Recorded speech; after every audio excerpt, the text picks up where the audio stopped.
Hello everybody, my name is Ann Théato and welcome to the Psychic Matters podcast, episode number 34. Have you ever wondered how mediumship actually works? It's a question I often get asked. People say to me, how can you train to be a medium? Isn't someone just born that way? How can you learn how to do it? I thought you had to be gifted or born with the gift. I didn't know you could go and train in it. Can I do it? How does it actually work? These are all questions that I've been asked.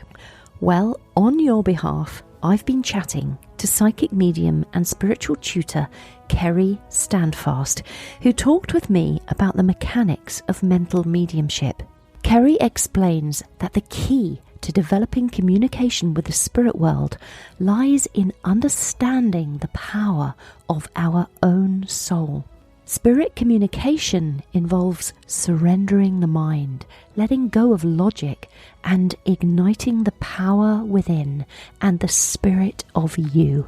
We do this by stepping into our higher self, our soul power, and by allowing spirit communicators to blend with our mind and our soul self. I really hope you enjoyed this episode. Let me know over on the Psychic Matters group Facebook page. I'm here in the Psychic Matters studio with a fantastic psychic medium and spiritual tutor, and she's here to talk to us today. Kerry Standfast, welcome to Psychic Matters. Hello, Anne. Hello, everybody. Amazing to be here, and thank you so much for inviting me to just chat and talk with you. It's amazing. Yeah, we're just going to chat all things psychic and spiritual. And thank you, Kerry, for giving up your day off to come on the show. Oh, you're welcome. Any chance to speak about something I'm so passionate about, I'm absolutely there. And I can talk to you all day if you want, Anne. That would be really great. Lovely. I'm in. So let's go back to the beginning of your journey with spirituality, Kerry, because people find it very interesting. Some people come to the world of psychic and mediumship much, much later in their lives. Some have seen spirit from an early age. What was your personal journey? Okay, it's quite interesting, to be honest, because I do remember when I was quite young, I would see the spirit world, but at the time I didn't really understand that they were spirit. And it wasn't until I was about 6 years old. My nan was a great spiritualist, and I would go and see my nan over weekends, stay with my nan, and me and my nan would have many conversations about the spirit world. She would take me to some of the spiritual churches as well, and we would just talk about, spirits and things like this, and it really intrigued me. I found a massive interest. And then when I was about 13, I remember it distinctly. I went do you know Swanage in the UK? Yes, I do. I galloped a racehorse across Swanage Beach. Really? Yes, not purposefully. It ran off with me. Oh my God! So I do know Swanage. Oh, how strange is that? So I was at Swanage for the weekend with my dad, and they have the most wonderful little quaint shops there. And I remember going into this shop, and my dad gave me some pocket money. And I went into the shop and I came out with these cards, and my dad went, "What have you got there?" I went, "Tarot cards." And I was 13. And he was like, "Kerry, what are tarot cards?" And I went, "Well, I don't know, but they look really pretty, And then it all sort of really started, the psychic aspect started to transpire from that age. And then I actually turned my back on the whole lot when I was about 18, stopped everything and lived life, if you like. Why was that? Why did you turn your back on it at 18? Life was quite chaotic, and I was desperately trying to find myself, if I'm honest. And I've always felt that there was a void missing within my heart. And for many years, I never understood what that was. So I lived life, and I lived a life of understanding and quite challenging experiences, let's put it that way. And then it wasn't until I had my son when I was 24. And then at the age of 24, once my son was born, everything came. flooding back, and the doorway really opened up to the spirit world for me. I had a friend that passed, and my son but when he was 2, my son would continuously speak to my friend, and he'd never even known of him. And I actually want to say that it was my friend as well that helped me when they passed to open up that doorway for me. And you know what? I can honestly say to you, that's when went my very first time of going into a development circle. And once I went into circle, I never forget the day. It was on Canvey Island. And I went to my circle on Canvey, and I came out, sat in my car, and I cried. Aww. And I remember crying. I got really emotional because it felt like the very first time I fitted in anywhere. Yes. I finally found my path. I've never forgotten it. It was really it was life-changing. And I didn't quite understand why I was there or what, I was meant to be doing, but something just felt right. So, and then it sort of just carried on. And I remember being so desperate that I couldn't wait a whole week till the next circle, because they would be weekly. So I joined another circle. And I sat in development circle twice a week for years, absolute years. Yeah. And it just sort of really started to, open up. But I'll be honest with you, Anne, I never went into circle anticipating to be a medium or a psychic. I just went to circle because it was my calling card from my heart, and it just felt right. Never once did I think I would be a medium or a psychic or even a teacher now, So yeah. I just think sometimes we're just guided. I know we're just absolutely guided to go to where we're meant to be. It's all about divine timing. And I do believe I was, I had to step away from it from a young age, because there was a lot of things in life I needed to experience to be able to help others and to understand other people as well. Without them experiences, I don't feel I could help as many people as what I do today, if that makes sense. It does make sense, because a lot of psychics and mediums who work professionally have had enormously challenging life challenges to cope with and deal with. Yeah, and it's not until you actually sort of get to know this and get to know other mediums that you do think, my gosh, they've been through so much. Yeah. But I do feel that that seems to resonate with a lot of people, to be fair. And it's through the life's experiences and understanding that we can then help others within their journey. Yeah, exactly. And you talked about your friend who passed away to the spirit world several years ago now, many years ago. And you said that they helped you open the door. Can you say how that was? It was interesting. It was through their determination to make their presence known to me. My son would be continuously speaking to them. And I remember standing in the hallway, just looking through my son's bedroom door. My son would be sitting up in bed, chatting away to my friend, and I was like, oh my gosh, what's happening here? And then, as we know, spirit have a wonderful way of, sort of manipulating electricity with your lights and TVs and things like this. And and that's what started to happen on a regular basis. I'm talking daily. My lights would be going on and off and flickering in my hallway. And I was like, oh my gosh. And I actually got a medium to come round. And she said to me, Kerry, it's now time to wake up to your own spiritual pathway. And I was like, what are you talking about as such? She said, because, you can do this. And I was like, really? And she's like, yeah. And this is what's happening. And then I went to Circle, and funny enough, it's interesting. I remember sitting in Circle, and we was taken into this guided space the very first night. And I was expecting, I don't know what I was expecting, to be fair, but I was thinking, oh my God, who my friend's going to turn up and chat with me? But it wasn't. It was actually my nan. Ah. Yeah, it was my nan, and it was quite emotional. Yeah, quite emotional. And she sort of really took me into a wonderful space, and and we had this wonderful communication. Yeah. And what was interesting was, I remember at the beginning, I felt my name was my guide.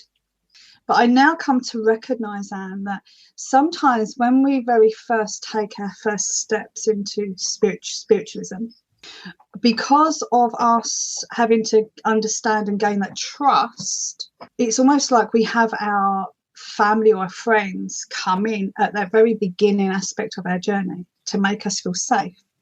Right. And my name was with me for a couple of months, and then she said, now it's time to meet your real guide.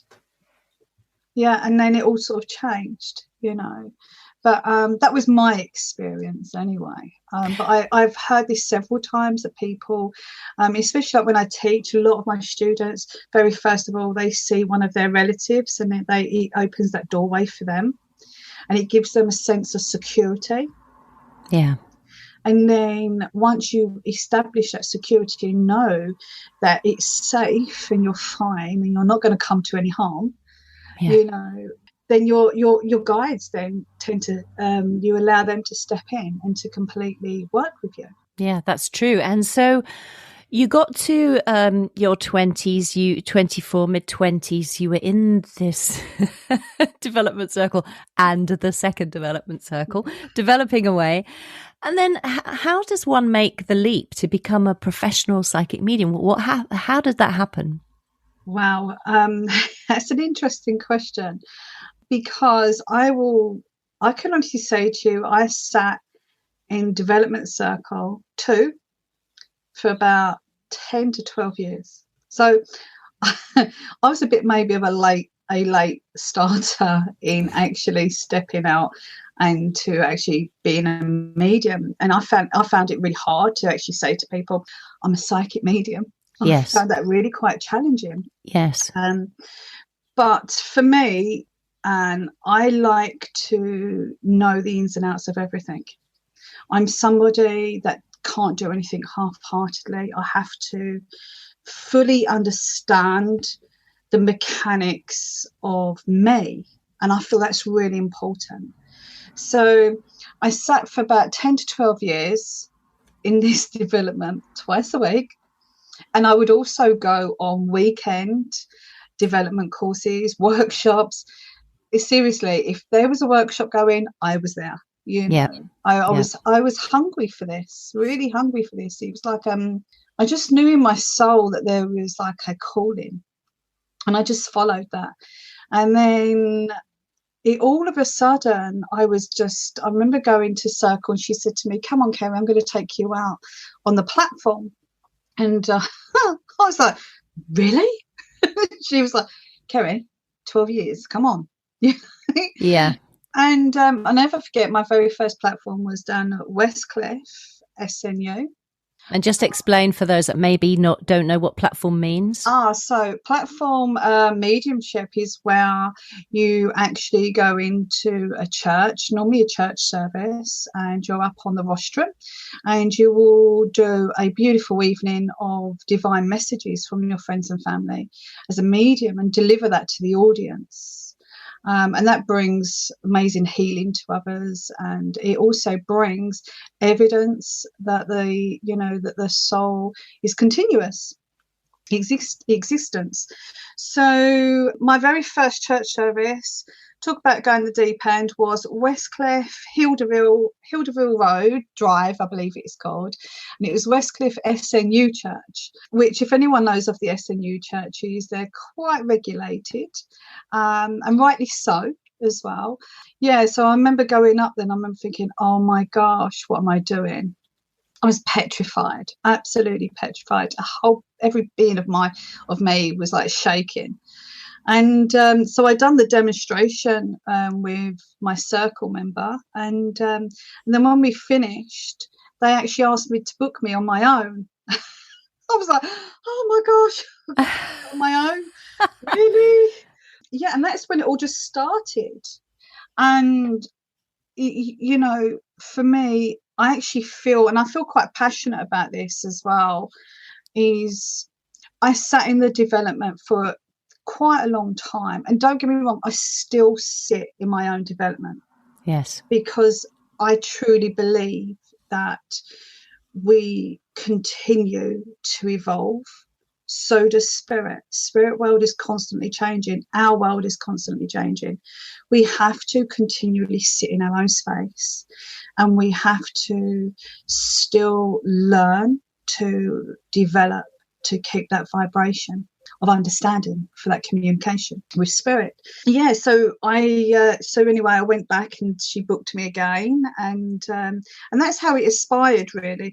But it was only the fact of one of my other circle members that invited me to go out with her, and I feel that that's really important.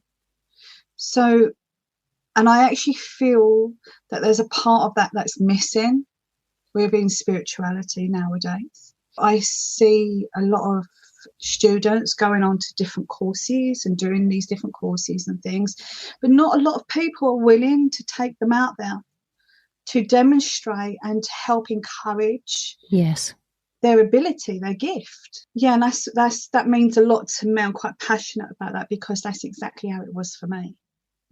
And it does make a massive difference. I remember one of my tutors, who you know very well, Natalie Walker, she took me out once upon a time to a spiritualist church, and it made such a difference that somebody made the effort to stand with you and help you and allow you to safely try out your mediumship in a church setting. It was really, really, really beneficial. So I hear what you're saying. Yeah, absolutely. And Natalie's amazing medium. Love Natalie. Yeah, she's fabulous. Yeah, I actually sat in her circle for a period of time as well. Right. You know, but and absolutely, Anne, it's so important just to have that support and that guidance to help you to expand, you know, with your gifts. And people listening, they might be saying, okay, so you go onto the platform, you're doing a demonstration of mediumship, but how does it work? How does that actually work? That's a question that I get asked an awful lot. How can you speak to people who are in the spirit world? How do they communicate? Oh, wow. Okay, this is my favourite subject. You can have me here all day now. Okay, the key, the absolute key to the development of the communication with spirit is understanding the power. And when we talk about the power, some people get that confused with meditation. Meditation and the power are very different aspects, different modalities of working. I believe meditation is for the here and now and for the brain, to allow life, because life can be challenging at times. So meditation, we all need some of that to help us sustain more peace within this life. However, when we step into the power, and this is my belief, okay, when we step into that power, we ignite that spark of energy that resides within us. Now, that energy is connected to our mind. And I believe our mind and the brain are separated. So the brain, for me, is associated to the physical body, as where the mind is associated to the spiritual aspect of us. So it's about the surrender of the mind and letting go of the logic of the brain. So we go into that power that resides within our heart. We ignite that power, that energy, and we have to understand and believe and know that we are so much more than just a human being. We are a spiritual being. And sometimes some people don't understand that when we talk about spirit, people automatically think in the spirit world, but we're also spirit. So it's igniting that spirit of you. And then we stand into our energy, into our higher self, if you like. And then once we surrender into our higher self, that's when we then are prepared for the demonstration of mental mediumship. And again, it's about blending your mind with the spirit world. So it's blending mind to mind for mental mediumship. And it's all about the energy exchange. And I really feel it takes me back again to the basics here, Anne, that we have to really study and understand the mechanics of us and who we are. Without that, if we don't understand our own energy and who we are as a spiritual being, we cannot then understand the communication with the spirit world, because we have to understand of when that shift takes place. So for anyone out there that's listening, I do want to suggest that it's really important for you to continuously work on yourself. Even I do. I still have to continually work on myself. Life can be challenging. We all experience life's challenges and things like this. Stuff happens in life. But we have to make time out for ourselves to constantly evolve and understand our own spirit. And it's then that we can make the two worlds unite together. And so when spirit come close and they blend with your mind, how does that work? For those listening that maybe don't understand how spirit can then blend with your mind. Okay. So it's about, again, the art of surrender. Okay. So we're separating the brain and the mind. Okay. And it's almost like going into that mind space, and it's almost like allowing yourself to, when you go into, I remember doing this when I was a child all the time, you go into that daydream space. And it's like going into that daydream aspect.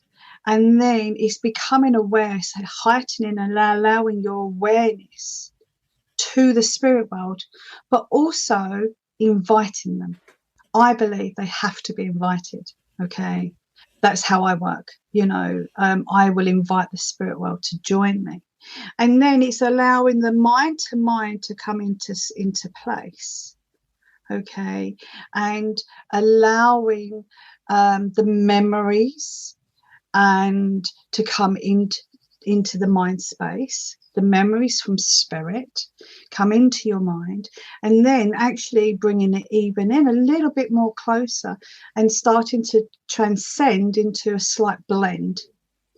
And when we go into the blend, that's when we can start to feel the personality of the spirit world. And for me, that is the ultimate truth of spirit, is the personality. Because we live in a world where, we can buy colour contact lenses, we can have all gold teeth if we wish to, we can, go have all this surgery, colour our hair, so we can change all the physical appearance. But what we cannot change is our personality. And I feel when we allow ourselves to just be in that space and to allow the spirit world to work with us on a blend, which is merging your energies together, not chance, but just merging your energies together. It is then through them we can bring through the emotion and the feeling from that spirit. That is a beautiful explanation. Thank you, Kerry, for laying that out so clearly for everybody. That's lovely. You said also before we began recording that you are looking into the neuroscience behind this. Yes, it absolutely sparks and ignites something, within inside me when I talk about this, because I truly believe that as a medium, there's so much more than just the mediumship aspect to us. We are within each of every one of us. I talk about everybody now. Within each and every one of us, we have this most beautiful energy that can be attained to. Within our bodies, we have lots of molecules and atoms that flow through us. And these are living organisms. Within inside each molecule is an atom. Okay, and I always call it like an SD card, if you like. Okay, it's your powerhouse of energy. And sometimes within our bodies, we have the ability to change that energy space of how we're feeling. And how I visualize it is through the atoms in my body.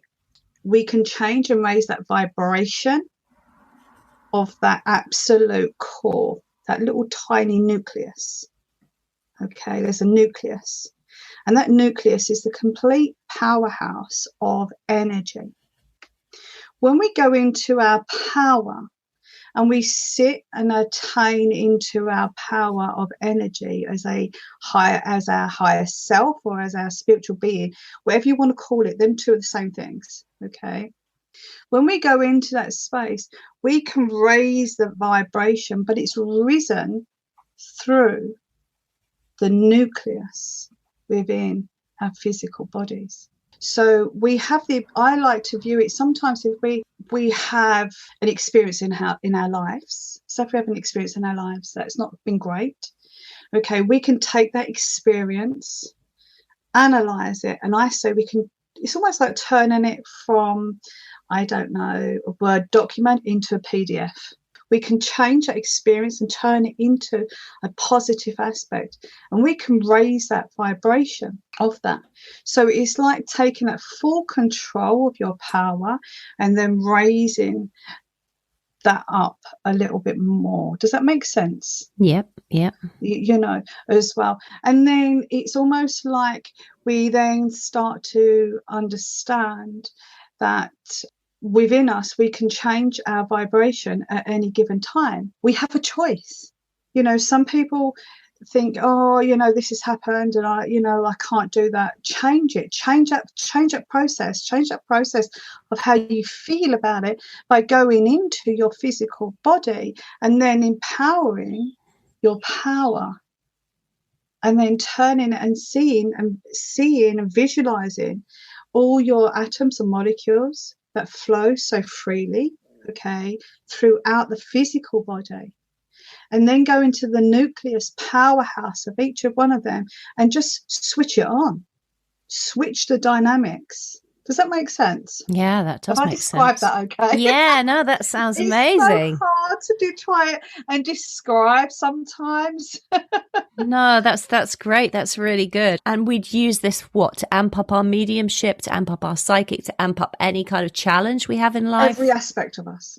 Okay. Every aspect of us, whether, even if you're not a psychic or medium, you can do this just to change and turn things around how you feel, as well. And I'll tell you what else is really good for that is singing. You think of an opera singer. An opera singer can shatter a glass through the power of voice. So it just shows you on how you can change the vibration and extinguish any energy and change the energy through also the voice activation. It's like churches many years ago. The I don't know what you call them. I can't remember the name of it now. But in the churches, you have the big grand pianos and you have the big pillars where all the music would come out. Oh yeah, the organs and the organ pipes. That's it, the organ pipes. That's it, the pipes. Now, churches many years ago wasn't just made for wedding music, like Here Comes the Bride, just to play. Churches are a beautiful space of healing. And that's what the organ pipes and everything was originally made for. Because you think of it, it's not like your average normal music, is it? It's very different. So people will go into the churches and just listen to that to change the frequency of energy. But unfortunately, it's not used for that anymore. Yeah, that's beautiful. Yeah, something that we overlook and forget about. Absolutely. Yeah. And so just sitting in that power and also activating your own voice. Yes. Singing from your own soul is the most empowering thing you can do, and to change and help ignite all of them nucleuses that are flowing in your body, ignite them into an upbeat aspect, an upbeat, more positive. I love it, Kerry. Thank you so much for sharing that with us. And talk to us then about your teaching, because I know that you've got the most beautiful Academy of Spirituality on your website. You offer a range of classes in a whole load of different topics. And I know also that you are a master teacher for Lisa Williams. So talk to us all about your teaching. Thank you, and thank you for them lovely words about the Academy as well. It's lovely of you. I'm so excited. The Academy only got launched this year. It's something, I'm going to be honest, Anne, I never thought I'd be able to do. But with my spirit team, been guided to, and I'm really passionate about my work. I don't view it as work. I just view it as it's what I do. I eat, sleep and breathe it, you know. I attended, I was invited to Lisa Williams' School of Spirituality to do her Master Teachers, which I done. I done an invigorous, and I must say, an invigorous amount of training. Yes. Oh my gosh. I have folders of work everywhere from what I had to do. And it was a whole year's training. And I have to say it was life-changing for me. It really was life-changing. I learned so much more still about myself, and also of how to be the best I can be as a teacher. And for me, being a tutor is about helping others to awaken to their own spiritual journey, whether it's from beginners or whether it's a need for someone wanting a bit of help for demonstrating mediumship again. So it's almost like, you know, a whole array of courses from the complete beginner to the advanced, because I know what it's like sometimes when you're eager to get out and work and you don't know how or where to go and things like this. So that's another reason why I created it. I offer different mentorships as well, because I suppose through my own experiences, Anne, mediumship cannot be achieved in a weekend. Yes. Mediumship takes time, it takes dedication, it takes nurturing. There's so many different faculties of mediumship. It's incredible. And so the mentorship, I do different stages of mentorship, you see. So it's almost because of, I want everyone to find that passion within them and to understand the mechanics of mediumship, I suppose, and also the psychic, because when we work as a psychic, it's so important that we understand personal responsibility, because, you know, people come to you for, and I've done it, Anne. I used to go to psychics quite a lot when I was younger. You know, you want guidance, you need a little bit of helping hand, you need a little bit of hope, you know. So working as a psychic, I've learned how important it is to understand the concepts of personal responsibility. And because, you know, some people need that guidance and that little bit of, they need that hope. So, and I feel here it's really important that we understand not just us, but also a whole array of how people lead their lives as well, and what is more beneficial for them. And understanding that you can give that person that hope of life for when they leave you from a reading. I'd like to, if it's okay, I'd like to share something, because, and it just came into my mind, and I did share this actually with Spirit and Destiny, but I done a reading a little while ago, and if it was a psychic reading, now I'm going to be honest, if I've got someone coming for a psychic reading or a mediumship reading, they was desperate, I would choose a psychic reading, because, no disrespect, but spirit world always going to be in the spirit world. Okay, the psychic is all about this life and that person's life who's alive. And I had this reading, and this gentleman came to me, and I was shown that he was going to go and take his life. I was like, oh my gosh, what do I do? This is huge.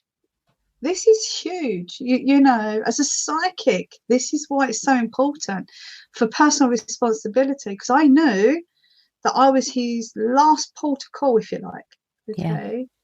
And he came to me, and I told him exactly where what his intentions were, where he was going to go and do and what he was going to do. I won't say what it was. And he was like, oh my gosh. And he just sobbed, absolutely sobbed. But the reason being was because I needed him to trust me.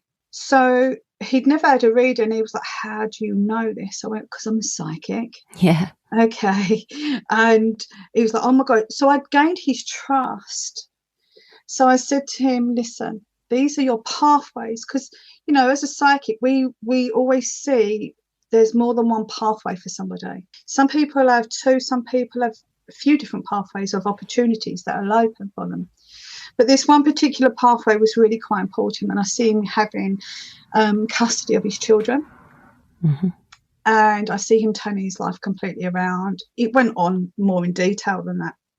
Anyway, he left mine, and I was just so hopeful that he was going to follow what I'd suggested, because I don't ever tell people what to do, because that's not correct. It's you give people a choice.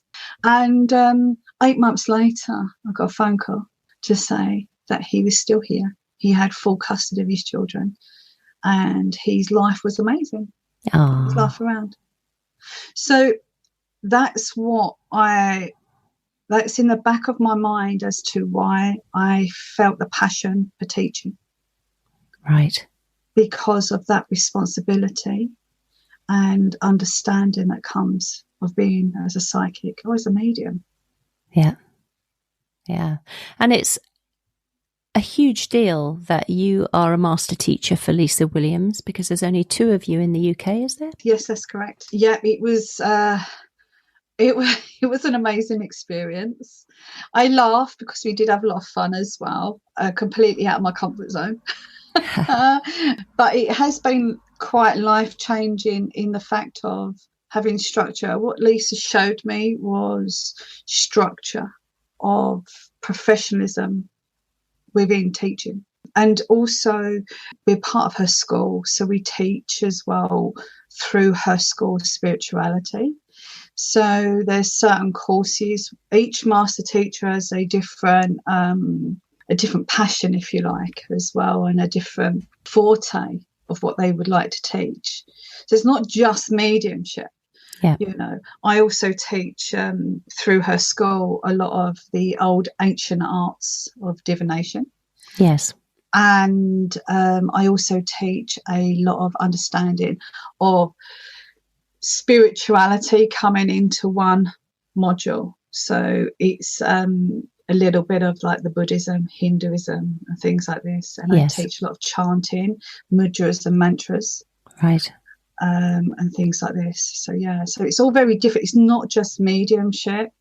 It's a whole array of your own personal experiences in life, you know. And I think because I've travelled a lot around India and Asia, and I've learned many different concepts of religions, and I've sat in lots of different ceremonies in India to do with Hinduism, Buddhism and things like this. So, and to be able to bring a little bit of that into wellness, I feel is incredible, because it's really empowering. Oh, fabulous. And your classes go all through the year, don't they, online? So if anybody wanted to come and learn with you, what is your website so people can go to it and have a look? Yeah, I have different classes. I have different mentorships. I have workshops as well throughout all the duration. And my website is kerrystandfast.com. There's still a lot more that needs to go onto my website, because I've just changed all the website over, actually. Yeah, so I just sort of had to tweak and just sort of changed everything around. But I've got a lot more going on there. But you can always just send an email. The email address is on there, and it's ksacademyofspirituality@gmail.com. And do you think, Kerry, if the world opens up, you'll be doing some in-person classes, you know, once COVID regulations lift? Absolutely. I cannot wait. Technology has never been my strong point. And when we went into the restrictions, I had no choice but to really get my head around technology and Zoom and things. However, it's been amazing, but I'm very much a people's person. I miss giving people a hug. Okay. I miss that interaction on a personal level. So I'm absolutely cannot wait to be teaching in person. I've actually got some courses that are going to be coming up within the UK within the next couple of months, which is going to be in Essex. And I'm also working out in the States as well, and in Spain next year as well. Got a few things going on over in Spain. So yeah, there will be a lot of opportunity to work in person. Yeah, because I miss that, I must admit. I know, I really miss it as well. It's great, like you say, working online it's got wonderful bonuses, and it's fabulous. You know, it's bonuses for the students because they can work from home, and that's all great. But we all do miss the interaction with each other. That is for sure. You have written for Spirit and Destiny magazine. Can you tell us about that? Yes, I done a reading for this lovely lady, and I didn't know nothing about her. Anyway, I done this lovely reading, and then at the end of the reading, she said to me, "I'm actually the editor for Spirit and Destiny magazine." And lucky she didn't tell me that before. You know? I know. Yeah, I was like, "Oh my gosh!" And she said, "We'd love for you to come and write in the magazine." So I was like, "Oh my gosh, okay, thank you." So they contacted me, and I went down there and done an interview in person with them and some photos and stuff. I've had a couple of articles that have been produced in there. I was asked to do this was interesting. I was asked to do a reading to do with I can't remember what the place it is. I think it's in Kent, and it was this mansion. And people have said that they'd seen spirit there and things like that. And I was asked if I could, sort of go there and pick up on stuff and see what's going on. And it was really interesting because there was a wonderful little dog. I love animals. And there was a little dog that was in the spirit world. And, and I communicated with this dog. And yes, we can communicate with animals, definitely. And I communicated with this dog, and he was telling me all about the owner and things like this. And the owner actually was not who I was told it was, who actually lived there, but he was actually prior to the residency that was there before. So it was really quite interesting. So yeah, I've done a couple of columns for them, and also for the I believe it was the Mail newspaper. I done a write-up for that as well, and was interviewed for the newspaper there. That was interesting. That was all regards to COVID. In what way in regards to COVID? I was contacted for what I believed about COVID and how Spirit had any communication regarding it. And it's interesting now because before we actually went into any lockdown, I put me and my family in lockdown a month beforehand. Interesting. Yeah, and I had a lot of writings that come through from Spirit prior to then, and Spirit do have a tendency sometimes, Anne, to get me up at 3:30, 4 in the morning, to do like some writings and things like that, some messages. And I say to them, "Guys, why can't we have a normal time schedule?" And they're like, "Kerry, because you're always too busy." And that's the time when they know they can get you. You're quiet. Absolutely. So yeah, so I done an article for the newspaper about the COVID and things like this from the Spirit's perspective, and that was really quite interesting. So there's the Spirit and Destiny magazine. I love. They're lovely there, and it's always nice to have like a little feature in there. And my students that have been ready, that have been on mentorships, I've actually put my students forward, and a lot of them have actually had now interviews with Spirit and Destiny magazine as well. Oh, that's fabulous. Yeah, because I just, and I just believe the world's such a big place, and we all need to help and support each other. Yes, we do.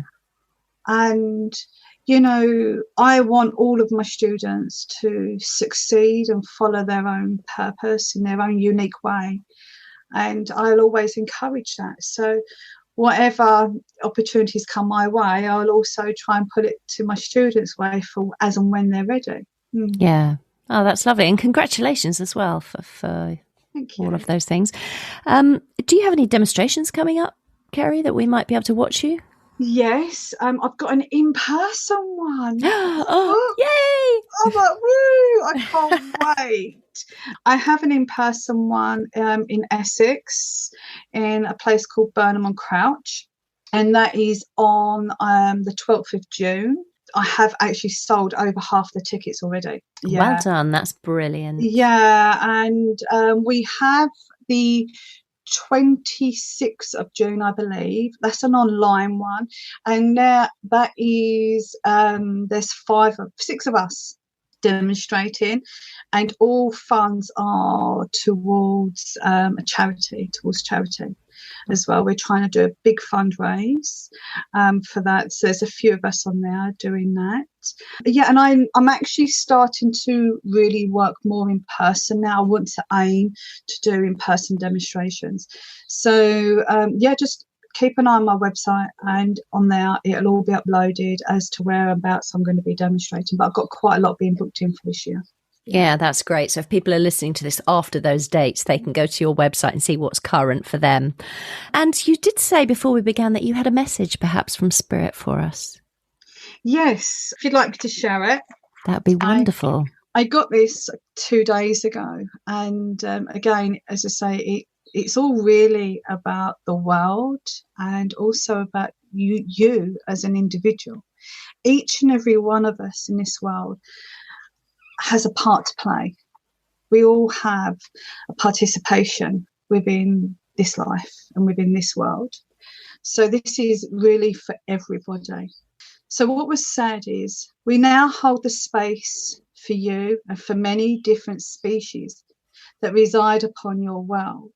Your world has undergone catastrophic changes and now heals with an abundance of light and love. This change has been imposed from the universal laws and elders of elevation as a saviour for your world. To allow the repair and replenishment it is now needed. It is imperative that you now hold space for you. You hold your own divine space as a spiritual being. By holding this space for you, you will then help to enlighten others to do the same. Remember, we cannot change others. We can only show others the path. Be that light upon that path and keep that light shining so brightly. And hold space for also holding space of healing for all sentient beings, including our beautiful Mother Earth. Please now foster and adopt your new life within a life of change and existence. We can now only feel. Do not prevail to the past anymore, for it has gone, no longer exists. You now step forwards to within this beautiful gift of life that you have been so freely given, and by your own choice that you have been granted. You can now harness the power of healing through the purity of nature, as the purification has now been processed and formed into the abundance that you all strive for. You can now absorb these beautiful energies that surround you so freely. Emerge your energy within. So surrender to the changes that have taken place, that was needed to be granted, and that you are now gifted with. These changes are in accordance and in alignment of emotion. The gift of feeling is within your own truth. A truth that you yearn for is now within you. Open and accept.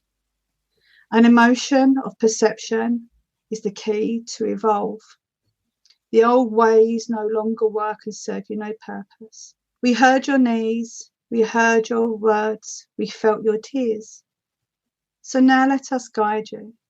Allow us to help you in ways that you will now be able to comprehend.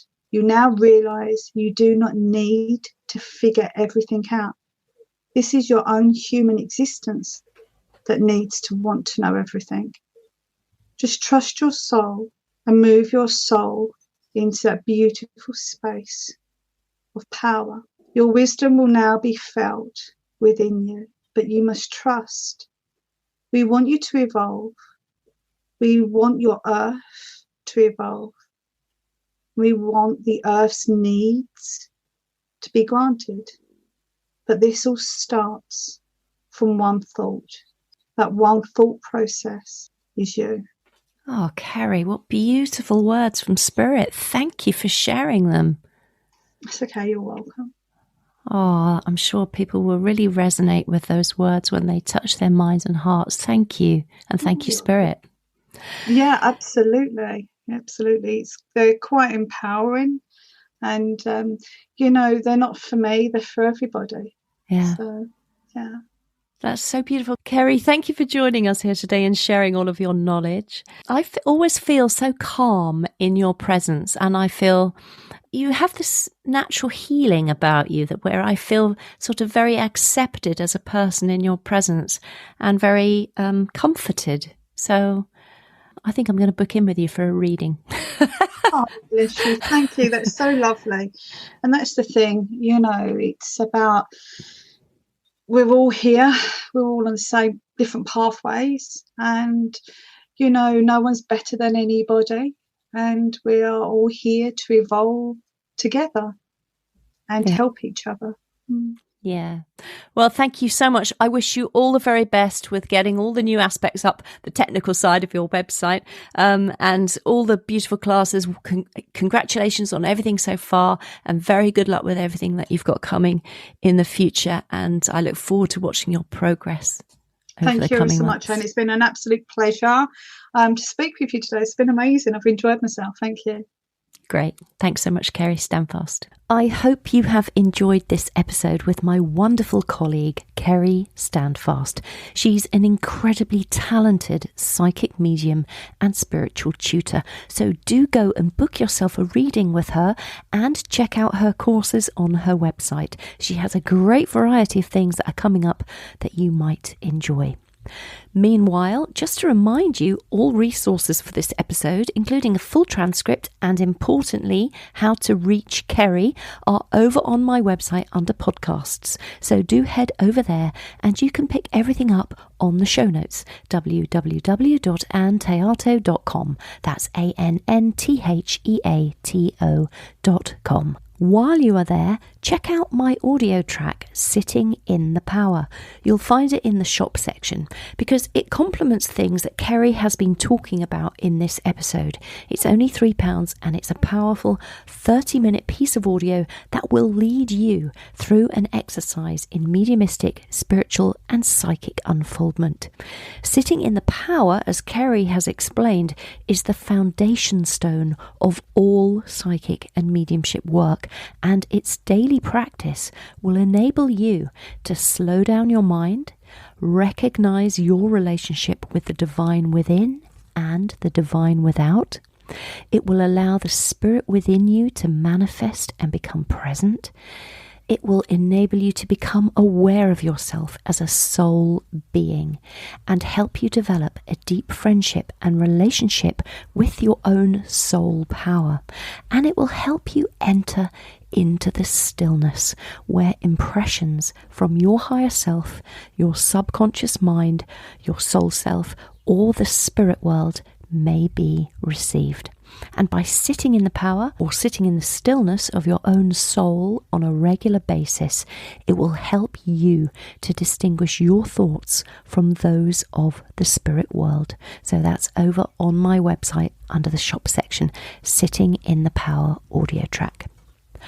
To carry on the conversation with Kerry or any of my guests on this podcast, please do head over to the Psychic Matters Podcast group Facebook page and join in the discussions. You will be very warmly welcomed. For now, I'd like to wish you all a very successful couple of weeks. My name is Ann Théato, and thank you for listening to Psychic Matters.